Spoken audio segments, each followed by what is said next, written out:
So it's been a little while since I've done a COVID-19 cooking video for you guys. Life has been interesting and busy between a new job, getting my first shot of the vaccine this past Friday. Yes, got my first shot, second shot coming up in about 3 weeks. For those of you who haven't been vaccinated yet, keep plugging at the websites, keep finding places to put your name in. You will get a vaccine soon enough, but in the meantime, make sure you wear your mask and you social distance, okay?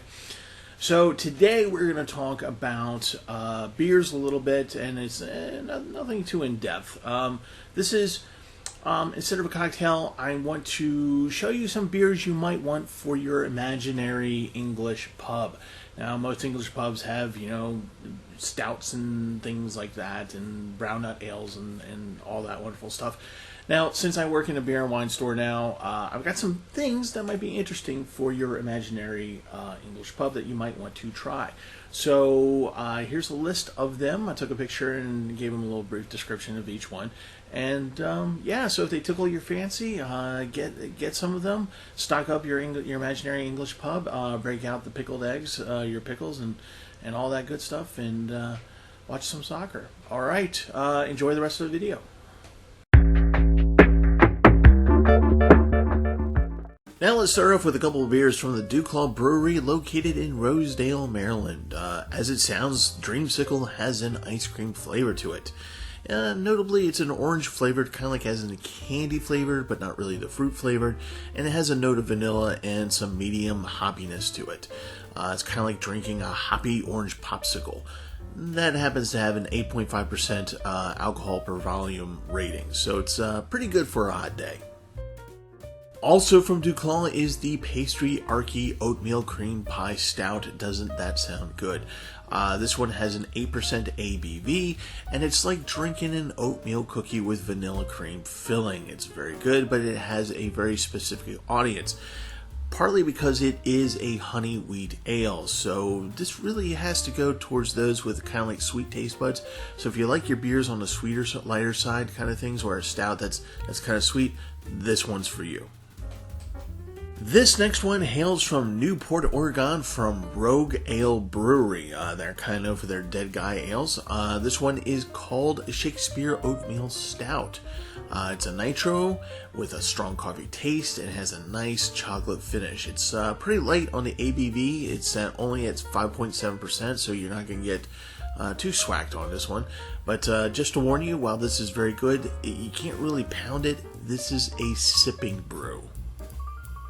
And straight from Lewis, Delaware is the little-known Big Oyster Brewery with their Hammerhead IPA. This one is a little bit different, but in a good way. It is an IPA, but the citrus flavor is pretty strong, and there is a very nice, fresh note of pine in there. It's pretty balanced at 6.3% ABV, and it's good for being out there on the boat or on the back of a deck and just enjoying the day. Flying Dog Brewery in Frederick, Maryland has a couple brews that made this list. The first one we're going to talk about a little bit is Tropical Bitch.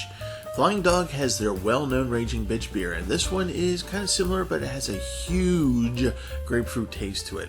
It's a pretty nice bottle with an 8% ABV, but make sure you drink this cold. You do not want this warm, so make sure it sits in the fridge for a while. The other one from Flying Dog is the Pool Hopping Deck Beer. This one is a seasonal beer, so if you see it, get it at your store. It is a very limited run. Most stores don't get a whole lot of them. I only got about 3 cases of it. Again, get this one really, really cold. It has a crisp mango flavor to it. It is so crisp that it could almost be called dry. It's very nice and light. It has a light 5.3 ABV, but get it while you can, because once it goes off the shelf, that's pretty much it. And the last beer for this list comes from Stone Brewery out of Escondido, California. It is part of the Enjoy By series. Stone has been doing this series for a long time. They're kind of individual series beers. And this one is to be enjoyed by April 20th or 420. Get it? 420, get it? See what they did there? Yeah, okay. Anyway, the beer is made fresh and made to be drunk as soon as it is purchased. You do not let this one sit around. In other words, you don't buy this and put it in the fridge and then forget about it. You literally need to drink this by April 20th. Seriously. Otherwise, the taste will change. It is a hazy IPA with lots of citrus and fruit flavors coming out, especially the peach and apricot. Now, this is a good brew to share with, but you gotta watch it. It has a 9% ABV, so be careful because it's really easy to drink, so it's really easy to get drunk off of it, so that's why you need to share it. Alright, so that's it for the Stone Brewery. Alright, so this is the first list for some possible choices for Imaginary British Pub. I know that all these were American beers, but perhaps the next listing I do will be all British beers. Okay, so upcoming on COVID-19 cooking schedule is an Italian recipe that I really like, and it's really easy. Any one of you can do it. Trust me, if you can turn the heat on your oven, you can definitely do this recipe. I'm looking forward to showing it to you guys. And from my own little brain, I have created 2 new mixed drinks for you all to enjoy. So that's going to be coming up, so please keep checking back. Thanks again for watching this, and please like and subscribe, and I will see you guys next time.